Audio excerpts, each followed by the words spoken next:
Hello ವೀಕ್ಷಕರೇ, ಎಲ್ಲರಿಗೂ ನಮಸ್ಕಾರ. Welcome to Food Nectar. ಇವತ್ತು ನಮ್ಮ ರೆಸಿಪಿ ಏನಪ್ಪ ಅಂದರೆ ಎಲ್ಲರೂ ಇಷ್ಟಪಟ್ಟು ತಿಂತಕ್ಕಂಥ ಮಂಚೂರಿಯನ್. ಇದನ್ನು ನಾನು ಯಾವುದೇ ಕ್ಯಾಬೇಜ್ ಆಗಲಿ ಅಥವಾ ಕಾಲಿಫ್ಲವರಿಂದ ಮಾಡಿಲ್ಲ. ಇದನ್ನು ಈರುಳ್ಳಿಯಿಂದ ಮಾಡಿದ್ದೀನಿ. ಒಬ್ಬೊಬ್ಬರು ಕ್ಯಾಬೇಜನ್ನು ತಿನ್ನೋದಿಲ್ಲ, ಅಂಥವರು ಈರುಳ್ಳಿಯಿಂದ ಮಾಡ್ಕೊಳ್ತೀನಿ. ಇದು ಸಹ ಸೇಮ್ ಗೋಬಿ ಯಾವ ರೀತಿ ಇರುತ್ತೋ ಅದೇ ರೀತಿ ಇರುತ್ತೆ.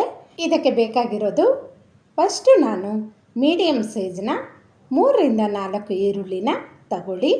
ಅದನ್ನು ಉದ್ದುದ್ದಕ್ಕೆ ಹೆಚ್ಕೊಂಡು ಚೆನ್ನಾಗಿ ಕಿವುಚ್ಕೊಂಡ್ರೆ ಈರುಳ್ಳಿ ಸಪ್ರೇಟ್ ಆಗುತ್ತೆ. ನಂತರ ಸ್ವಲ್ಪ ಉಪ್ಪನ್ನು ಸೇರಿಸ್ಕೊಂಡು ಈ ರೀತಿ ಚೆನ್ನಾಗಿ ಕಿವುಚ್ಕೊಳ್ಳಿ. ಈರುಳ್ಳಿಯಲ್ಲಿರೋ ನೀರೆಲ್ಲ ಆಚೆ ಬಂದು ಈರುಳ್ಳಿ ಸಾಫ್ಟಾಗುತ್ತೆ. ಈ ರೀತಿ ಕಿವುಚ್ಕೊಂಡ ನಂತರ ಇದರ ಮೇಲೆ ಸ್ವಲ್ಪ ಹೊತ್ತು 2-3 ನಿಮಿಷಗಳ ಕಾಲ ಒಂದು ಪ್ಲೇಟನ್ನು ಮುಚ್ಚಿ ಪಕ್ಕಕ್ಕೆ ಇಟ್ಬಿಡಿ. ನೋಡಿ, 3 ನಿಮಿಷ ಆಗಿದೆ. ಇವಾಗ ತೆಗೆದು ನೋಡ್ತಾ ಇದ್ದೀವಿ. ನೋಡಿ, ಈರುಳ್ಳಿ ಉಪ್ಪಾಕಿರೋದ್ರಿಂದ ಸಾಫ್ಟಾಗಿರುತ್ತೆ. ನೋಡಿ, ಈ ರೀತಿ ಈರುಳ್ಳಿ ರೆಡಿಯಾಗಿರುತ್ತೆ. ಇವಾಗ ನಾವು ಇದಕ್ಕೆ ಖಾರಕ್ಕೆ ತಕ್ಕ ಹಾಗೆ ನಾನಿಲ್ಲಿ ಅರ್ಧ ಸ್ಪೂನಷ್ಟು ಅಚ್ಚ ಖಾರದ ಪುಡಿ, ಹಾಗೆ 1/4 ಸ್ಪೂನಷ್ಟು ಅರಿಶಿನ ಪುಡಿಯನ್ನು ಸೇರಿಸ್ಕೊಂಡು, ನಂತರ 2 ಸ್ಪೂನಷ್ಟು ಕಾರ್ನ್ಫ್ಲೋರ್, ಹಾಗೆ 1 ದೊಡ್ಡ ಸ್ಪೂನಷ್ಟು ಅಕ್ಕಿ ಹಿಟ್ಟನ್ನು ಸೇರಿಸ್ಕೊಂಡು ಚೆನ್ನಾಗಿ ಕಲಿಸ್ಕೊತಾ ಇದ್ದೀನಿ. ಮೊದಲಿಗೆ ನಿಧಾನಕ್ಕೆ ಈರುಳ್ಳಿಗೆಲ್ಲ ಉಪ್ಪು, ಖಾರ ಹಾಗೆ ಈ ಕಾರ್ನ್ಫ್ಲೋರು, ಅಕ್ಕಿ ಹಿಟ್ಟು ಎಲ್ಲ ಬೆರೆಯೋ ಥರ ನಿಧಾನಕ್ಕೆ ಕಲಿಸ್ಕೊಳ್ಳಿ. ನಂತರ ಇದನ್ನು ನೀರನ್ನು ಸೇರಿಸೋ ಅವಶ್ಯಕತೆ ಇಲ್ಲ, ಚೆನ್ನಾಗಿ ಕೈಯಿಂದ ಕಿವುಚ್ಕೊಳ್ಳಿ. ಈರುಳ್ಳಿಯಲ್ಲಿ ಇರ್ತಕ್ಕಂಥ ನೀರೇ ಸಾಕಾಗುತ್ತೆ. ಇವಾಗ ಈ ರೀತಿ ಕಿವುಚ್ಕೊಂಡು ನಂತರ ಇದನ್ನು ನಾವು ಸರ್ಕಲ್ ಟೈಪಲ್ಲಿ ಸಣ್ಣ ಸಣ್ಣ ಉಂಡೆಗಳನ್ನಾಗಿ ಮಾಡ್ಕೋಬೇಕಾಗಿರತ್ತೆ. ಉಂಡೆ ಕಟ್ಟೋದು ಸಹ ತುಂಬ ಈಸಿ ಇರುತ್ತೆ. ನೋಡಿ, ಈ ರೀತಿ ನಿಧಾನಕ್ಕೆ ಒಂದೊಂದಾಗಿ ಉಂಡೆನ ಕಟ್ಕೊಡಿ. ಉಂಡೆನೂ ಸಹ ಗಟ್ಟಿಯಾಗಿ ಒತ್ತಿ ಕಟ್ಟಬೇಡಿ, ಒಳಗಡೆ ಬೇಯೋದಿಲ್ಲ. ನಿಧಾನಕ್ಕೆ ಕಟ್ಟಿ ಎಲ್ಲ ರೆಡಿ ಮಾಡಿಟ್ಕೊಳ್ಳಿ. ಈ ಉಂಡೆಗಳನ್ನು ನಾವು ಎಣ್ಣೆಯಲ್ಲಿ ಫ್ರೈ ಮಾಡ್ಕೋಬೇಕಾಗಿರತ್ತೆ. ಎಣ್ಣೆನ ನಾನು ಮೊದಲಿಗೆ ಬಿಸಿ ಮಾಡೋಕ್ಕೆ ಇಟ್ಟಿದ್ದೀನಿ. ಇವಾಗ ಎಣ್ಣೆ ಬಿಸಿಯಾಗಿದೆ. ಉಂಡೆಗಳನ್ನು ನಿಧಾನಕ್ಕೆ ಒಂದೊಂದಾಗಿ ಸೇರಿಸ್ಕೊಂಡು ಇದು ಗೋಲ್ಡನ್ ಬ್ರೌನ್ ಬರೋವರೆಗೂ, ಚೆನ್ನಾಗಿ ಕ್ರಿಸ್ಪಿ ಆಗೋವರೆಗೂ ನಿಧಾನಕ್ಕೆ ಮಂದ ಉರಿಯಲ್ಲಿ ಇದನ್ನು ಫ್ರೈ ಮಾಡ್ಕೊಳ್ಳಿ. ನೋಡಿ, ಎಷ್ಟು ಚೆನ್ನಾಗಿ ಕಲರ್ ಬಂದಿದೆ. ನೋಡಿ, ಈ ರೀತಿ ಫ್ರೈ ಆದ ನಂತರ ಇದನ್ನು ತೆಗೆದು ಒಂದು ಬಟ್ಲಲ್ಲಿ ಸೇರಿಸ್ಕೊಳ್ಳಿ. ಎಲ್ಲವನ್ನು ಚೆನ್ನಾಗಿ 1 ಟೈಮು ಫ್ರೈ ಮಾಡ್ಕೊಂಡ ನಂತರ ನೆಕ್ಸ್ಟ್ ಟೈಮ್ ಒಂದು ಸತಿ 2 ನಿಮಿಷಗಳ ಕಾಲ ಫ್ರೈ ಮಾಡಿಕೊಂಡ್ರೆ ಎಲ್ಲನೂ ಸೇರಿಸಿ ಮೇಲೆ ಕ್ರಿಸ್ಪಿಯಾಗಿ ಒಳಗಡೆ ಸಾಫ್ಟಾಗಿ ಚೆನ್ನಾಗಿ ಬರುತ್ತೆ.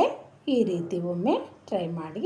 ನಂತರ ಒಂದು ಕಡಾಯನ್ನು ಬಿಸಿ ಮಾಡಿಕೊಂಡು 1 ಸ್ಪೂನಷ್ಟು ಎಣ್ಣೆನ ಸೇರಿಸ್ಕೊತಾ ಇದ್ದೀನಿ. ಅದಕ್ಕೆ 1 ಸ್ಪೂನಷ್ಟು ಸಣ್ಣಗೆ ಹೆಚ್ಕೊಂಡಿರ್ತಕ್ಕಂಥ ಬೆಳ್ಳುಳ್ಳಿಯನ್ನು ಸೇರಿಸ್ಕೊಂಡು, 1 ಸ್ಪೂನಷ್ಟು ಹಸಿಮೆಣಸಿನ್ಕಾಯಿ, ಹಾಗೆ ಸ್ವಲ್ಪ ಈರುಳ್ಳಿಯನ್ನು ಸಹ ಸೇರಿಸ್ಕೊತಾ ಇದ್ದೀನಿ. ಹಾಗೆ ಕ್ಯಾಪ್ಸಿಕಮ್ಮನ್ನು ಸಹ ಸ್ವಲ್ಪ ಸೇರಿಸ್ಕೊಂಡು ಇದನ್ನು ಕ್ರಂಚಿ ಆಗೋವರೆಗೂ ಚೆನ್ನಾಗಿ ಫ್ರೈ ಮಾಡ್ಕೊಳ್ಳಿ. ನೋಡಿ, ಈ ರೀತಿ ಕ್ರಂಚಿ ಆಗೋವರೆಗೂ ಫ್ರೈ ಮಾಡ್ಕೊಳ್ಳಿ. ನುಣ್ಣಗೆ ಬೇಯಿಸೋಕ್ಕೆ ಹೋಗಬೇಡಿ. ನಂತರ ಇಲ್ಲಿ 1 ಸ್ಪೂನಷ್ಟು ಸೋಯಾ ಸಾಸು, 1 ಸ್ಪೂನಷ್ಟು ಟೊಮೆಟೊ ಕೆಚಪನ್ನು ಸೇರಿಸ್ಕೊಂಡಿದ್ದೀನಿ.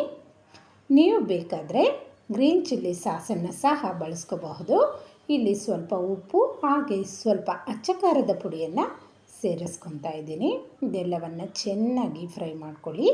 ನಂತರ ನಾನಿಲ್ಲಿ 1 ಸ್ಪೂನಷ್ಟು ಕಾರ್ನ್ಫ್ಲೋರನ್ನು ನೀರಲ್ಲಿ ಕಲಸಿಟ್ಕೊಂಡಿದ್ದೀನಿ ತೆಳ್ಳಗೆ, ಅದನ್ನು ಸೇರಿಸ್ಕೊತಾ ಇದ್ದೀನಿ. ಲಾಸ್ಟಲ್ಲಿ ಕೊತ್ತಂಬರಿ ಸೊಪ್ಪನ್ನು ಸೇರಿಸ್ಕೊಂಡು ಚೆನ್ನಾಗಿ ಫ್ರೈ ಮಾಡ್ಕೊಳ್ಳಿ. ಇದೆಲ್ಲ ಚೆನ್ನಾಗಿ ಫ್ರೈ ಆದ ನಂತರ ಉಂಡೆಗಳನ್ನು ಸೇರಿಸ್ಕೊಂಡು ನಿಧಾನಕ್ಕೆ ಉಂಡೆ ಎಲ್ಲ ಮಸಾಲೆ ಹಿಡಿಯೋ ಥರ ಚೆನ್ನಾಗಿ ಕಲಿಸ್ಕೊಳ್ಳಿ. ನೋಡಿ, ಗೋಬಿ ಮಂಚೂರಿಯನ್ಗಿಂತ ಸೂಪರ್ ಡೂಪರ್ ಆಗಿರ್ತಕ್ಕಂಥ ಆನಿಯನ್ ಮಂಚೂರಿಯನ್ನು ರೆಡಿಯಾಗಿದೆ. ಲಾಸ್ಟಲ್ಲಿ ಸ್ವಲ್ಪ ಕೊತ್ತಂಬರಿ ಸೊಪ್ಪನ್ನು ಸಹ ಸೇರಿಸ್ಕೊತಾ ಇದ್ದೀನಿ. ಇದು ತುಂಬ ಟೇಸ್ಟಿಯಾಗಿತ್ತು. ಬನ್ನಿ ಇದನ್ನು ಸರ್ವ್ ಮಾಡ್ಕೊಳ್ಳೋಣ ಒಂದು ಪ್ಲೇಟಲ್ಲಿ. ನೋಡಿ, ನೋಡ್ತಾ ಇದ್ರೇ ಹಾಗೆ ತಿನ್ನೋಣ ಅನಿಸ್ತಾ ಇದೆ. ಅಷ್ಟೊಂದು ಸುಂದರವಾಗಿ ಕಾಣಿಸ್ತಾ ಇತ್ತು. ಅಷ್ಟೇ ಅಲ್ಲ, ರುಚಿನೂ ಸಹ ತುಂಬ ಚೆನ್ನಾಗಿರುತ್ತೆ. ಒಮ್ಮೆ ನೀವೆಲ್ಲರೂ ಟ್ರೈ ಮಾಡಲೇಬೇಕಾಗಿರ್ತಕ್ಕಂಥ ರೆಸಿಪಿ ಇದು. ವೀಕ್ಷಕರೇ ನೋಡಿ, ನನ್ನ ಚಾನಲ್ ನಿಮ್ಗೆ ಇಷ್ಟ ಆಗಿದ್ದರೆ ಪ್ಲೀಸ್ ಸಬ್ಸ್ಕ್ರೈಬ್ ಮಾಡ್ಕೊಂಡು ನೋಡಿ. ಮಂಚೂರಿಯನ್ನಂತೂ ಮೇಲೆ ಕ್ರಿಸ್ಪಿಯಾಗಿ ಒಳಗಡೆ ಸಾಫ್ಟಾಗಿ ತುಂಬ ಚೆನ್ನಾಗಿ ಬಂದಿದೆ. ಇದನ್ನು ಒಂದು ಸತಿ ಟ್ರೈ ಮಾಡಿ, ನಂತರ ಮಾಡ್ತಾನೆ ಇರ್ತೀರಾ. Thank you for watching.